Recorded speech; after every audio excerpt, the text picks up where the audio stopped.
अपने से कारण कि अपना शरीर ही एकमात्र सुख का स्रोत है। शरण एक ही है।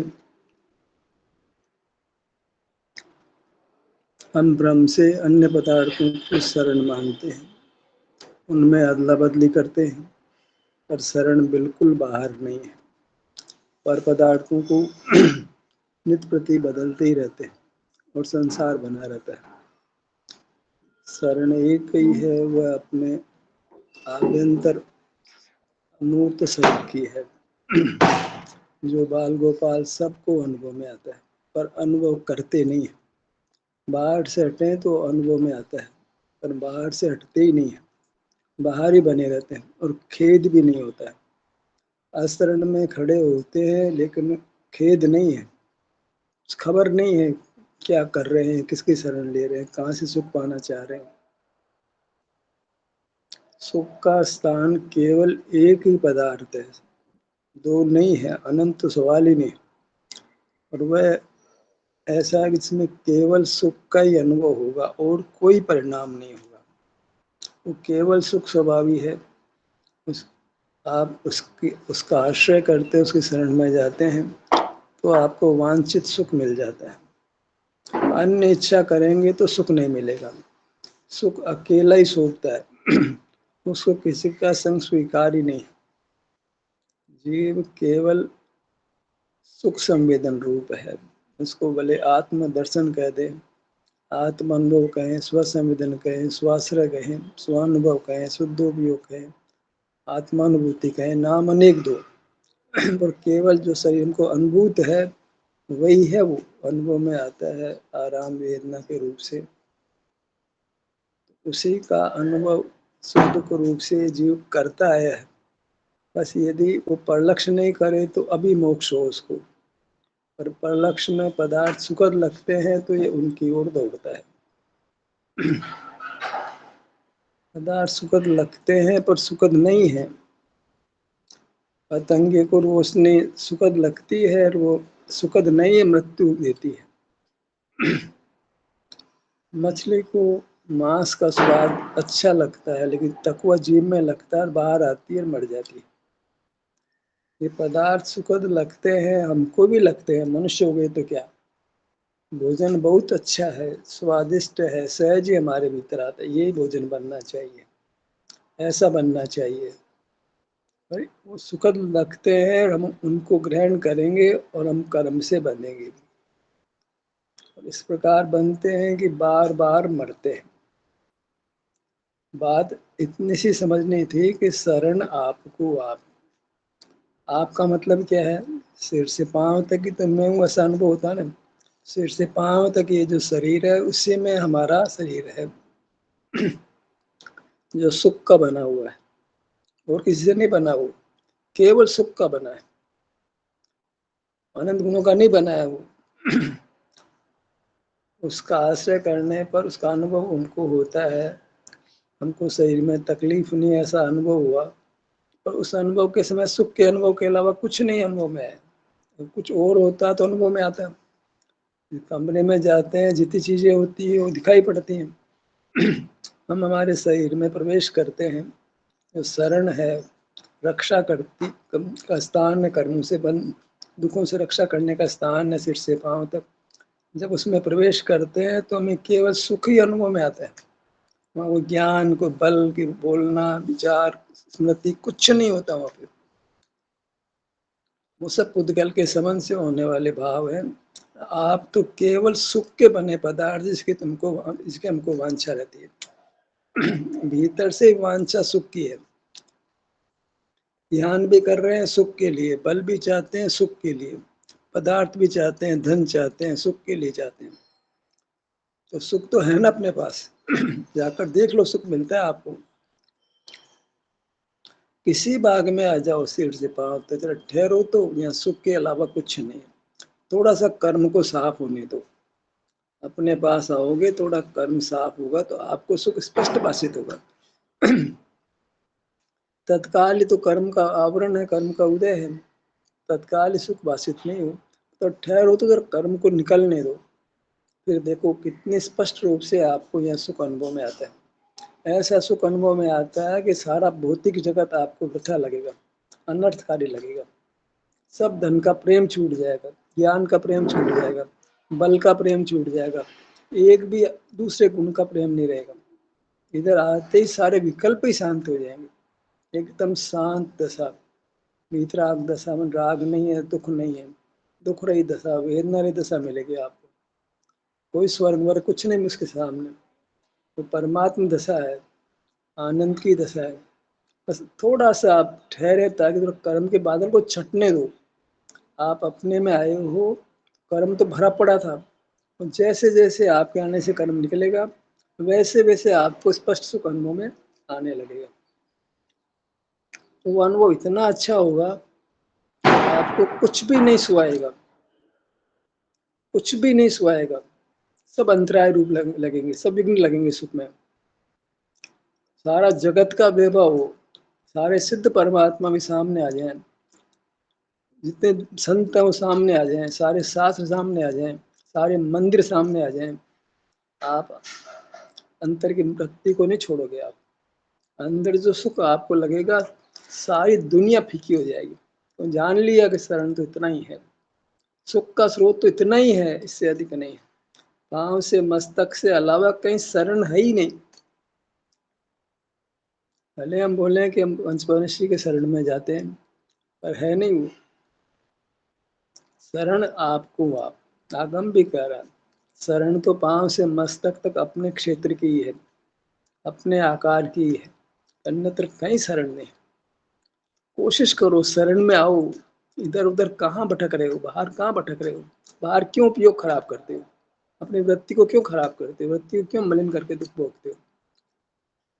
वही चर्चा चले, beating around the Bush, Bush में घुस जाओ ना, झाड़ी में, जंतुओं का खतरा खत्म हो जाएगा, कर्मों का खतरा खत्म हो जाएगा। जरा पांव से मस्तक तक यहाँ ठहर जाओ ना, कर्म आपको वार नहीं कर पाएगा। जो कर्म है आ गया वो भी आपको चला जाएगा छोड़। भीतर शांति, हम भीतर में प्रवेश करते हैं, भीतर में होते ही कर्म की निकासी शुरू हो जाती है, और जैसे जैसे कर्म की निकासी होती है आपको सुख होने लगता है। मौसम खराब हो, बादल बहुत हो रहे हों, सूरज ढका हुआ, सर्दी का मौसम बहुत बुरा लगे, पर जैसे जैसे बादल छिटते हैं सूरज का प्रकाश सामने आता है। ऐसे सुख स्वभाव तो है, सामर्थ्य तो सुख होने की हमारे है, पर जैसे ही कर्म का आवरण अपने आने से मिटने लगता है, हमको एकदम अद्भुत शांति, आत्म रूप अनुपम अद्भुत, आए लखे बहु सिंधु करो। अनुपम है, अद्भुत है, और यहाँ आते बहु सिंधु को पार कर लेते हो, संसार समाप्त हो जाता है। कितना सा निर्णय करना था, कितना सा ज्ञान चाहिए था भैया। संसार रूपी भीषण वन में जो है झाड़ी कहो, कोई झोपड़ी बनी हो, कहो कि मकान बनाओ, गुफा बनी हो, वो पांव से मस्तक तक इतनी ही है। तुम इसमें प्रवेश करो, और कहीं पर इसको छोड़ा तो कहीं प्रवेश ही नहीं है। पूरे ब्रह्मांड में पांव से मस्तक तक इतना ही शरण है बस। ब्रह्मांड बहुत बड़ा है, शरण इतनी सी जगह, बाहर देखते देखते थक जाएंगे लेकिन शरण नहीं मिलेगी। और ये फिर अपने आप किसी के निर्देश की जरूरत ही नहीं है। एक बार उस शांति को हम भोग लेते हैं अपने ही क्षेत्र में आकर के, अद्भुत शांति हमको मिलती है। जो परमात्मा को मिलती है वो शांति हमको मिलती है। क्या परमात्मा को हाथ जोड़ते हैं, तो देखो तो कौन परमात्मा आपको शांति देता है। बाहर वाला परमात्मा देता है कि भीतर वाला देता है। बाहर वाला परमात्मा है कहाँ, जिसको देख लोगे आप। उसकी मूर्ति बनाने से क्या होता है, वो तो चला गया ना, वो तो है नहीं ना। वो जब थे तब हम पता नहीं कहाँ थे, आज तो मौजूद है नहीं। तो होते भी तो सुख का स्रोत वो नहीं था। वो तो झोपड़ी के बाहर ही था, जहाँ जंतु जंतु हैं, बाहर ही है। पंचपरमेष्ठी आपके भीतर नहीं है, तो वो आपको शरण नहीं दे। शरण तो एक ही है पूरे वन में, वो एक झोपड़ी बनी है, मान लो एक ही है, उसमें आप प्रवेश करके जानवरों से बच सकते हो। बाहर में मान लो कई महल बने हों, और बहुत कुछ बना हो, लेकिन दरवाजे खुलने और बंद करने की गुंजाइश नहीं हो, या जानवर प्रवेश कर सकते हो, वहाँ शरण नहीं मिलेगी आपको। स्वर्ग में तो आप जा गए नहीं, कर्म प्रवेश कर जाएगा, वहाँ द्वार खुले हैं कर्म आने के। आप ही का जो क्षेत्र है, आप ही का जो शरीर है, जो अनुभव में आपको आता है, दिखने की बात नहीं, वहाँ आपके आते ही दरवाजा बंद हो जाता है कर्म के आगमन का, और कोई जगह ही नहीं है जहाँ कर्म के आगमन का द्वार बंद हो जाए। और यहाँ दूसरा वाल्व खुल जाता है, जाने का मार्ग वो खुल जाता है। ऐसा ही वाल्व है जहाँ कर्म जा सकता है लेकिन आ नहीं सकता, ऐसा वाल्व लग जाता है अपने भीतर, जब आप केवल सिर से पांव तक उपस्थित होते हो। हमको रोज सुख चाहिए, प्रतिपल सुख चाहिए, एवरी डे एवरी टाइम। इस अपनी झोंपड़ी से और इस आनंद भवन जो अपना शरीर है उसमें बने रहो। हमको सुख कब नहीं चाहिए, प्रतिदिन प्रतिदिन अपने क्षेत्र को याद करो, प्रति समय याद करो। कब याद नहीं करो, चारों ओर तो कर्म बिछड़ा हुआ है, सब सारे ब्रह्मांड में कर्म बैठा हुआ है जो आपको दबोचने के लिए तैयार है। तो कब कब तुम मरने को तैयार हो, कब कर्मों की मार खाने को तैयार हो। एवरी डे एवरी मोमेंट अपने निज घर में रहो, कोई कर्म का खतरा नहीं, कोई दुख नहीं, कोई कषाय नहीं, कोई इंद्रिय ज्ञान नहीं, कोई मन का व्यापार नहीं, कोई वचन बोलना नहीं, काय चेष्टा नहीं, वो परम शांति परम आनंद, जिसको ज्ञान की जरूरत नहीं है, आनंद की अनुभूति है, एक आनंद अनुभूति रूप है उसको। किसी ज्ञान तो 5 इंद्रियों से होता है, मूर्त का होता है, आनंद तो कोई मूर्त नहीं है जो इंद्रियों से जान लोगे। जानने का उपकरण 5 इंद्रिय हैं, छठा उपकरण ही नहीं है हमारे पास। स्वयं से तो ज्ञान होता ही नहीं, इंद्रियों के माध्यम से होता है, लेकिन पुद्गल का होता है। आनंद को जानने का कोई इंद्रिय नहीं है हमारे पास जो आनंद को जान ले। अद्भुत बात है, आनंद को किसने जाना, पर जानने की कुछ सामर्थ्य नहीं है हमारे पास। जानने का उपकरण तो 5 इंद्रिय ही। कोई बताया कि हाँ आपके पास ये प्रत्यक्ष ज्ञान है जो आनंद को जान लेगा, है अपने पास किसी का प्रत्यक्ष ज्ञान जो आनंद को जान लेगा। आनंद तो अभी चाहिए, तो अब मोक्ष में मिलेगा, आनंद तो अभी चाहिए ना हमको। मोक्ष में जाकर के आनंद मिलेगा तो फिर संसार का कैसे होगा। आनंद भोगने से तो मोक्ष मिलता है, आनंद ही बढ़ते बढ़ते मुक्त होता, पूरा पूर्ण आनंद मिलता है। आनंद जो है वो ज्ञान का विषय नहीं है, वो स्वयं अनुभव रूप है, अनुभूति स्वरूप आनंद है। तो ज्ञान की अपेक्षा बिल्कुल मत रखो।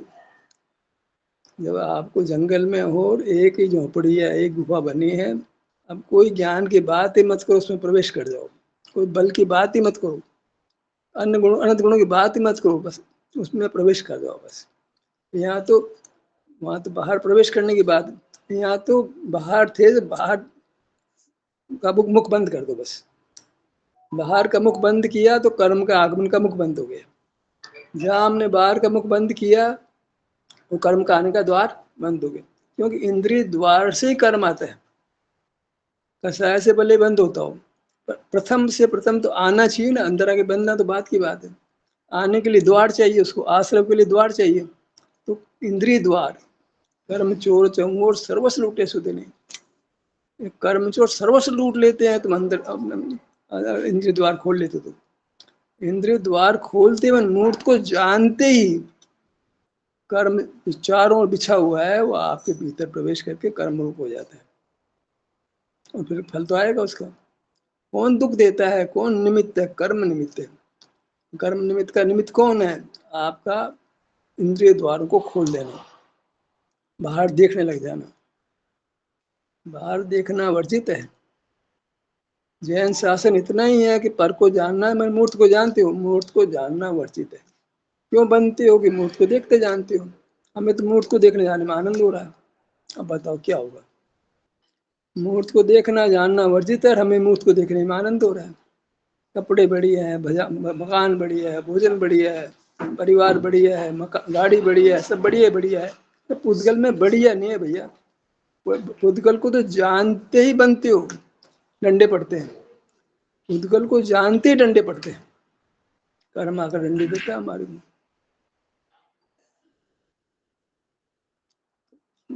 मार्ग अत्यंत संक्षिप्त है, ज्यादा शास्त्र कृपा करके मत पढ़ो, ज्यादा क्रियाएं मत करो, अपने घर में प्रवेश कर जाओ। ये मनुष्य जन्म ऐसी ऐसे 1 सेकंड में पलायमान हो जाएगा।